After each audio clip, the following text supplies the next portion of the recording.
Hello everyone, कैसे हैं आप सब। तो केमिकल कोऑर्डिनेशन एंड इंटीग्रेशन, जहाँ पे आज हम करेंगे पैंक्रियाज के बारे में स्टडी कि पैंक्रियाज क्या होता है। ये एग्जैक्ट आपका लेक्चर 10 है सॉरी।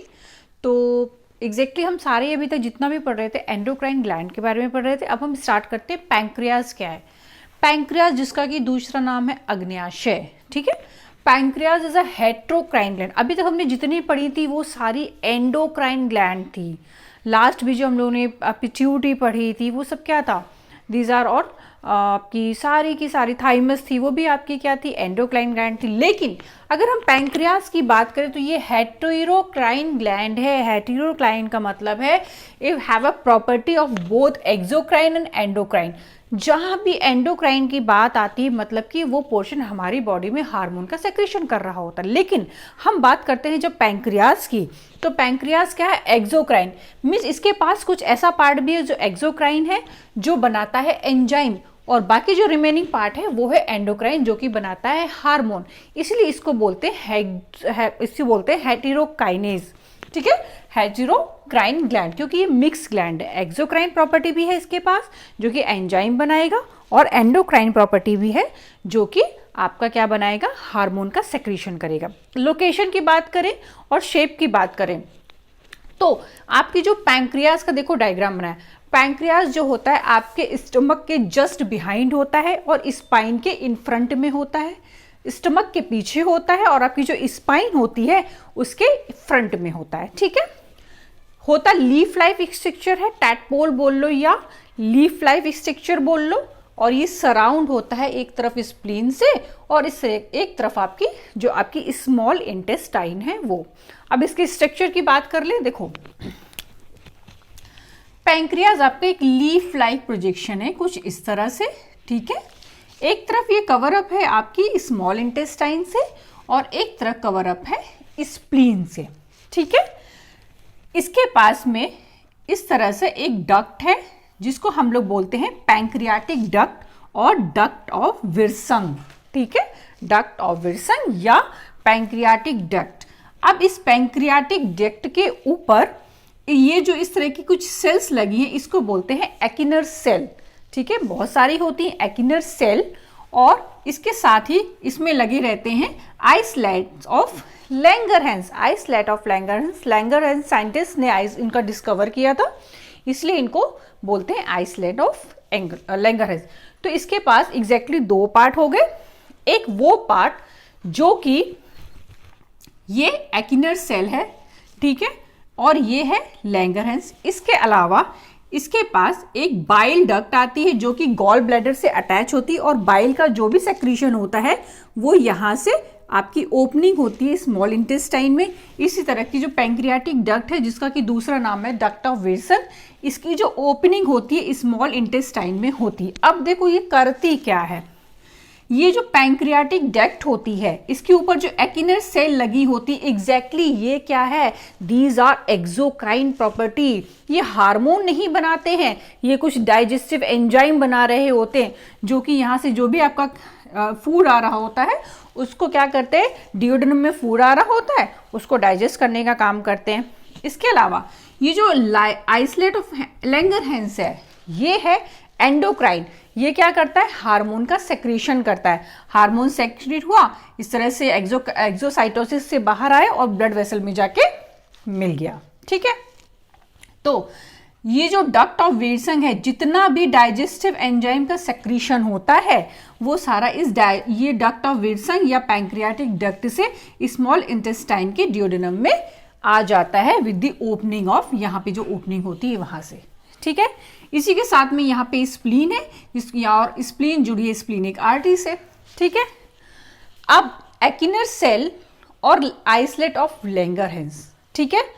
एकिनर सेल डाइजेस्टिव एंजाइम बना रही होती है इसलिए ये एक्सोक्राइन प्रॉपर्टी रखती है, और आइसलेट और लैंगरहैंस जो है वो आपकी क्या बना रही होती हैं, वो बना रहे होते हैं एंडोक्राइन ग्लैंड है, ये आपके सारे हार्मोन का सेक्रेशन करते हैं। अगर हम एक आइसलेट ऑफ लैंगरहैंस का डायग्राम देखें तो देखते हैं उसमें हमें क्या क्या मिलता है। देखो आइसलेट ऑफ लैंगरहैंस को अगर हम कट करके देखें तो हमें बाहर की तरफ कुछ राउंड राउंड सेल मिलती हैं जिनको हम बोलते हैं अल्फा सेल। ठीक है, ये अल्फा सेल है, ये ग्लूकागॉन हार्मोन का सेक्रीशन करती है। थोड़ा सा अंदर की तरफ आते हैं तो हमें कुछ इस तरह की सेल मिलती हैं जिनको हम बोलते हैं बीटा सेल। ये बीटा सेल जो है ये इंसुलिन हार्मोन को बनाती है और इसी के साथ में कुछ अमाउंट में यहाँ पे डेल्टा सेल भी होती है जो क्या करती है, जो बनाती है सोमैटोस्टेटिन हार्मोन को। अब इन डिटेल हम पढ़ने वाले हैं कि ये जो आइसलैंड ऑफ लैंगरहैंस है इसमें ग्लूकागॉन, इंसुलिन एंड सोमैटोस्टेटिन का रोल क्या होता है। एक बार फिर से देख लेते हैं। पैंक्रियास जो है एक तरफ आपको कवर अप करता है स्मॉल इंटेस्टाइन्स के, एक तरफ स्प्लीन से। इसके पास एक नैरो और एक डिस्टल पार्ट होता है, जिस ट्यूब लाइक स्ट्रक्चर, जिसकी ओपनिंग जो है स्मॉल इंटेस्टाइन में होती है। और ये जो ट्यूब लाइक स्ट्रक्चर है ये क्या करता है, जितना भी पैंक्रियाटिक जूस होता है जो कि एकिनर सेल बना रही होती है which is the exocrine cell, ये क्या करती है, सारा कुछ इसको दे देती है और ये डक्ट ऑफ विल्सन की हेल्प से स्मॉल इंटेस्टाइन में आ जाता है। ठीक है, इसी के साथ में यहाँ पे ये जो है आपकी आइसलेट ऑफ लैंगरहैंस है, ये क्या करती हैं, ये बनाती हैं आपके, क्या बनाती हैं, ये बनाती हैं आपके जितने भी हार्मोन का सेक्रेशन कर रही होती है, ग्लूकागॉन, इंसुलिन एंड सोमैटोस्टेटिन। और ये एक्सोसाइटोसिस करके क्या होते हैं, ऐसे यहाँ पे आ जाते हैं और इससे यहाँ से सारा आपका ब्लड में मिल जाते हैं। तो एग्जैक्टली ग्लूकागॉन, इंसुलिन और सोमैटोस्टेटिन किस तरह से फंक्शन करते हैं इसको देखते हैं। देखो, ये एक आइसलैंड ऑफ लैंगरहैंस ले लिया, ये हो गई ब्लड वेसल्स। ठीक है, अब जितना भी आइसलैंड ऑफ लैंगर से अल्फा, बीटा और जो आपके डेल्टा सेल हैं ये आपके किस तरह से वर्क कर रही होती है। देखो, अल्फा सेल जिसका कि हार्मोन सेक्रीशन होता है glucagon, this is a hyperglycaemic होता है, ब्लड शुगर लेवल को इंक्रीज कर देता है। कैसे? ग्लाइकोजिनोलाइसिस करके आपके लीवर में जितना भी ग्लाइकोजन स्टोर होता है, ग्लूकोज जो लीवर में स्टोर होता है किस फॉर्म में स्टोर होता है, ग्लाइकोजन के फॉर्म में। ग्लाइकोजन क्या है, जब बहुत सारे ग्लूकोज जो हैं एक चेन की सहायता से आपस में ज्वाइंट हो जाए तो उसको हम बोलते हैं ग्लाइकोजन। और ये ग्लाइकोजन जब टूट के फिर से ग्लूकोज बना लेता है तो उसको बोलते हैं ग्लाइकोजिनोलाइसिस, मीन्स ग्लाइकोजन का ग्लूकोज में कन्वर्जन हो जाना। और ये डिक्रीज करता है क्या, सेल को भी ग्लूकोज देने से मना करता है, सेलुलर अपटेक ऑफ ग्लूकोज को डिक्रीज करता है। कैसे? देखो, इसको समझने के लिए एक डायग्राम बना लेते हैं, इसको हटाते हैं। होता क्या है, सोचो अगर आपने फास्टिंग कर ली, मीन्स आपने अगर फास्टिंग कर ली तो ग्लूकागॉन कैसे वर्क करने वाला है। इन केस ऑफ फास्टिंग आपने कर ली फास्टिंग, ठीक है। अब हमारी ब्लड वेसल्स है, आपने फास्टिंग कर ली तो आप जो भी खाना खा रहे थे उससे हमें ग्लूकोज मिल रहा था और वो ग्लूकोज जो है आपकी ब्लड वेसल में पहुंच रहा था। अब सडनली क्या हुआ, आपने फास्टिंग कर ली और ये आपकी है ब्लड वेसल, इसमें था ग्लूकोज, आपने कर ली फास्टिंग, ग्लूकोज का लेवल डाउन हो गया। अब ग्लूकागॉन आया, अब ग्लूकागॉन आ गया, ब्लड वेसल में ग्लूकोज का लेवल कम हो गया, ग्लूकागॉन तुरंत आया, अल्फा सेल ने ग्लूकागॉन को रिलीज कर दिया। ग्लूकागॉन क्या है, आपकी लीवर की सेल के पास आया, ये मान लो आपका लीवर है, ठीक है। लीवर में आपके पास है हिपेटोसाइट सेल, ठीक है।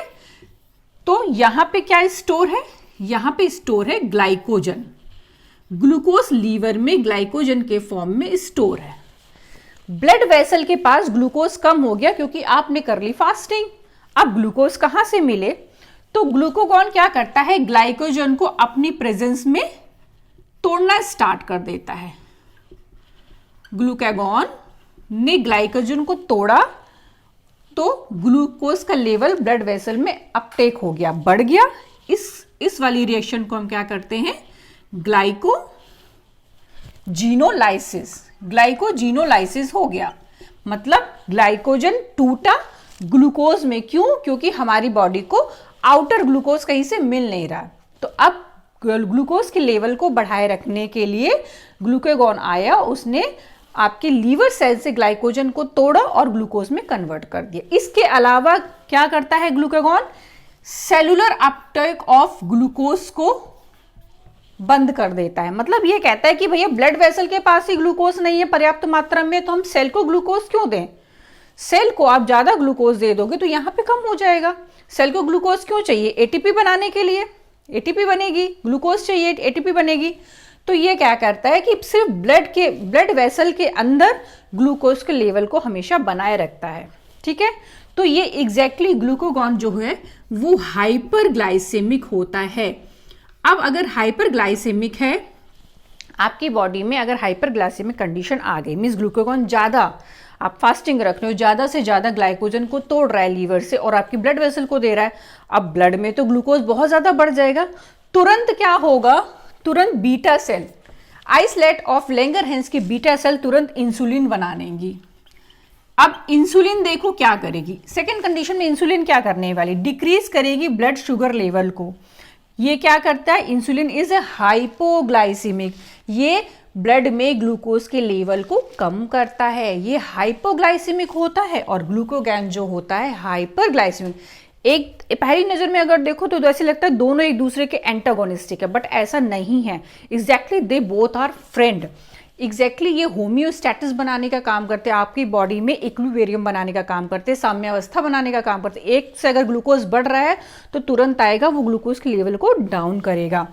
और ये क्या करता है, इंक्रीज कर देता है सेलुलर अपटेक ऑफ ग्लूकोज को। कैसे इंक्रीज कर देता है, सेल की परमिएबिलिटी को बढ़ा देता है। सेल से ज़्यादा ग्लूकोज बाइंड हो, इसके लिए इंसुलिन क्या करता है, उसको ट्रांसपोर्टेशन प्रोवाइड करता है। कैसे प्रोवाइड करता है आइए देखते हैं।